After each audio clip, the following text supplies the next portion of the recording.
If you're wondering whether the Wiim Ultra really makes it all work, that's exactly what we're going to find out. We'll look at what it does well, where it hits limits, and whether it actually deserves to sit in the middle of your system. Welcome to the Audio Lab. I'm Peter Thompson.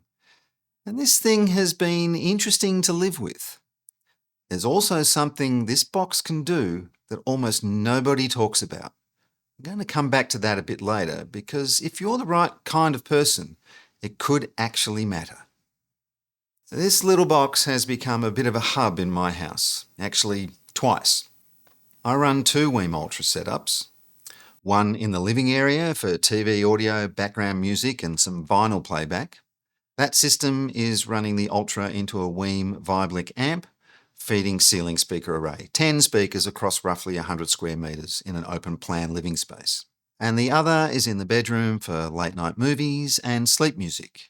It's fed into a Viblink also and onto Q Acoustics 3020i speakers. Pretty quickly the pattern was clear. It doesn't try to impress you, it just quietly does the job. And you know what? It's time to do the thing. Do all the things. It only takes a millisecond. And at its heart, it's a streamer, a DAC, a simple preamp. And it has HDMI ARC for TV. And just to be crystal clear, the Wiim Ultra is not an amplifier. It won't drive speakers on its own. You still need either active speakers or a separate power amp. Wiim do make another version called the Amp Ultra, which adds an onboard amp, but that model drops a few of the features of this one. It's a different tool for a different job. So what's actually inside this thing, and is it worth putting in your system? Glad you asked. Build-wise, it genuinely feels like hi-fi. Nice metal case, really clear design, decent weight, tidy styling. It looks like it belongs on a rack, not just tossed in a drawer. Inside, it's running the ES9038Q2M DAC chip. Nothing mystical there, just a solid modern chip that does its job quietly. And thank you, Wiim, no power wall wart. This is a proper internal power supply. Cleaner cabling, less clutter. It just feels more serious this way. It's also worth mentioning what actually comes in the box. The Wiim, of course, and a full set of interconnect cables along with a Bluetooth remote. It's a small thing, but it means you can actually get up and running straight away without hunting around for leads. Now the screen. Yeah, it's a touch screen. You can swipe, poke, change stuff. All the settings are there. But to be honest, you're not going to crawl over the rack and kneel down on the floor every time you want to browse a track or dig through settings. The screen at its best is glance info. Artwork, meters, what's playing, basic stuff. You can use it, but you'll probably end up using the app for real control. And importantly, the app isn't just a mirror of that screen. It goes a lot deeper. We'll get to that later. Now for connections, you've got line-in, optical, coax, USB storage, HDMI ARC. It has sub-out, trigger, digital outs if you want to feed another DAC, and yes, there's a phono input. It's pretty basic, it works, but if vinyl is a big priority for you, a separate phono preamp will do a better job. Now, setup is really simple. It's totally app guided and straightforward. It found my network, updated, and I was listening very quickly. With TV, I have my Samsung TV patched in on the ARC and I run Apple TV and a Fire Stick into that. The remotes for those work perfectly. Lip sync has been fine in normal viewing. I did have one movie go out, but honestly, I couldn't tell whether it was the Wiim, the TV, or the streaming service. There are also a couple of limits worth being clear about here. The headphone output is basic. It's fine in a pinch, but it's not designed for serious headphone listening. The upside is that you can feed an external headphone amp from the Ultra using RCA, coax or optical, so you're not boxed in if headphones matter to you. Also, there's no AirPlay or Apple Music native support. And for some people, that matters a lot, and for others, it won't. Now, none of these are real deal breakers, but they are things you should know before you buy. The big reason the Ultra works so well day to day is the Wiim Home app. This isn't just a remote, this is where you actually run the box. The app is available for iPhone and Android. I'm using iPhone, and it's been straightforward and reliable from day to day. You browse services, queue music, save favourites, group rooms, update firmware, all from the phone without bending down to poke that tiny little front screen. Now, the Ultra does support a wide range of services directly inside the app and via casting. Spotify Connect, Tidal, Qobuz, Amazon Music, Deezer, YouTube Music, Internet Radio.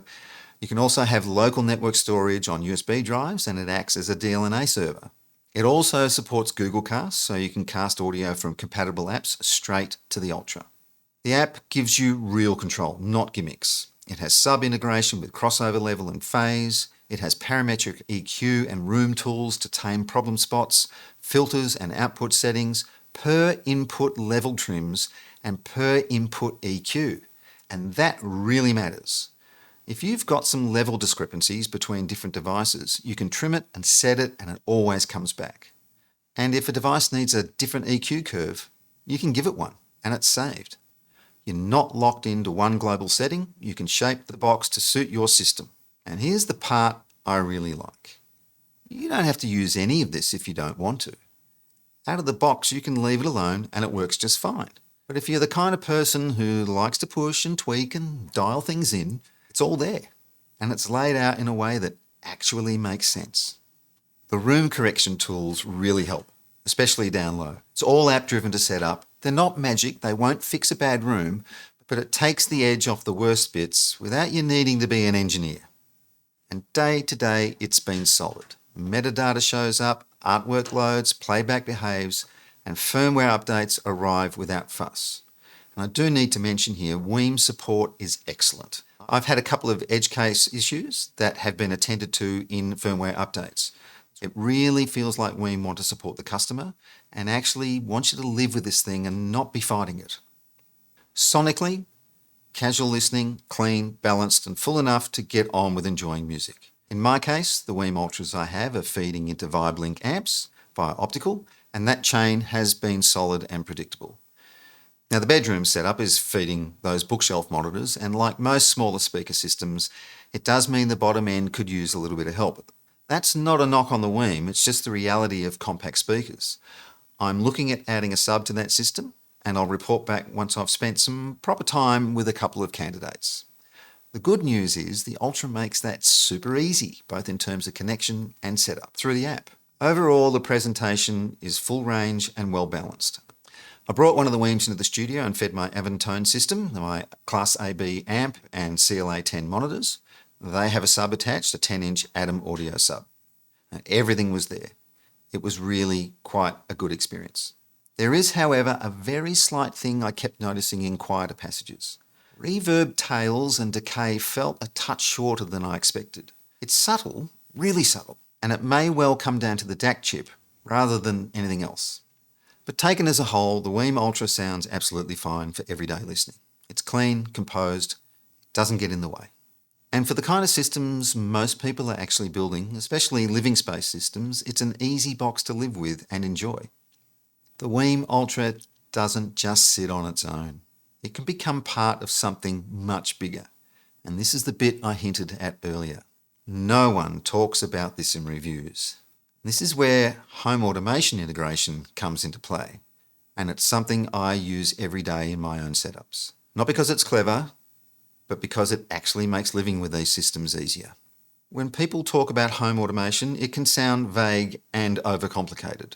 For me, there are two key things that actually bring this together in a practical way. Home Assistant and Roon.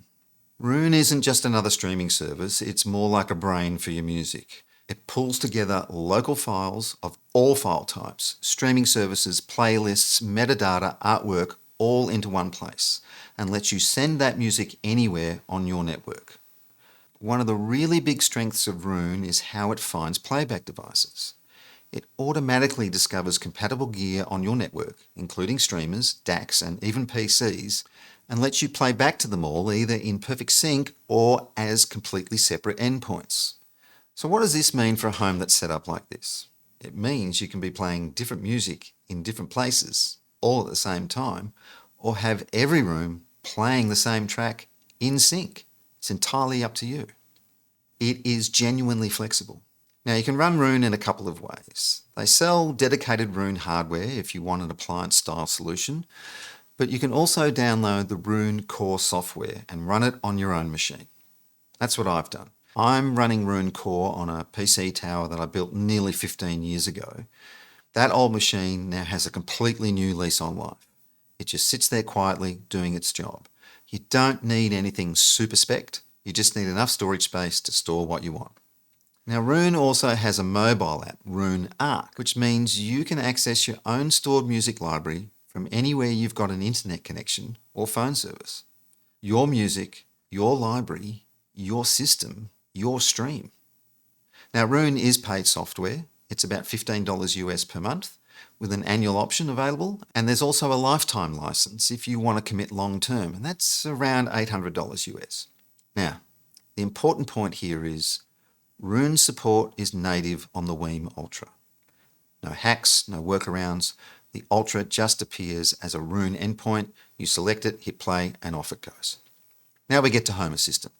It's open source, extremely well supported, and has a massive library of plugins covering just about any controllable device you can think of.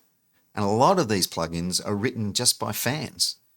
Different brands, different protocols, competing ecosystems. Home Assistant pulls all of that together under a single user interface, a dashboard that you can design, so everything just lives in one place.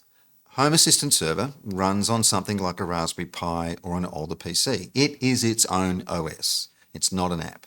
In my case, it runs on a Pi, tucked away in the cupboard.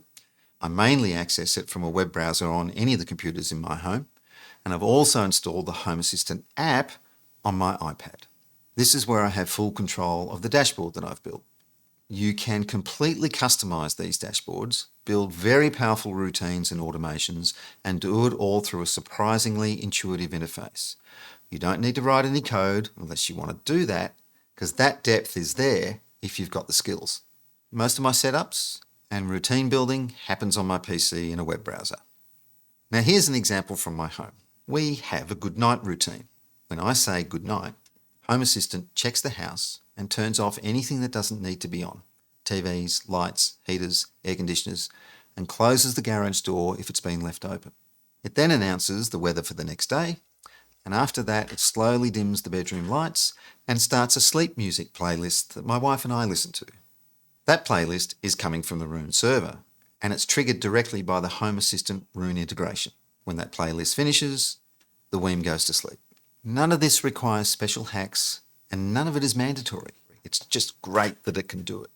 And you can ignore all of it and just use the Ultra like it's a normal streamer, and it works perfectly well that way. But if you enjoy building systems, repurposing older hardware, and having things talk to each other properly, this is where the Wiim Ultra quietly does something most people never mention. It doesn't lock you into an ecosystem. It doesn't fight you. It just fits in. So does the Wiim Ultra actually make it all work? In my experience, yes it does.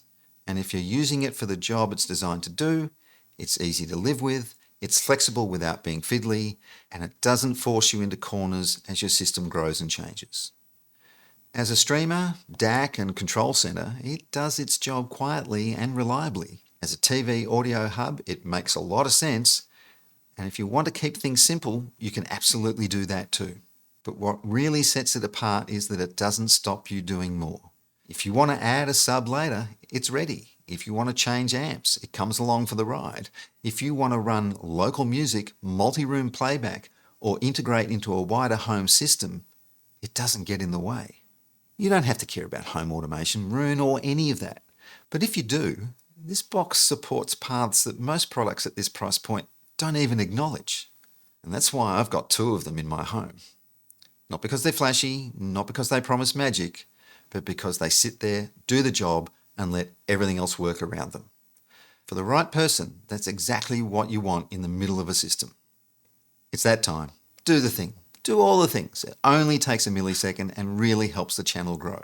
Now, if you want to keep watching, there's another video coming up next that digs into how balanced gets misused in headphone audio and why that matters. I'm Peter Thompson. This is the Audio Lab. I'll see you in the next video.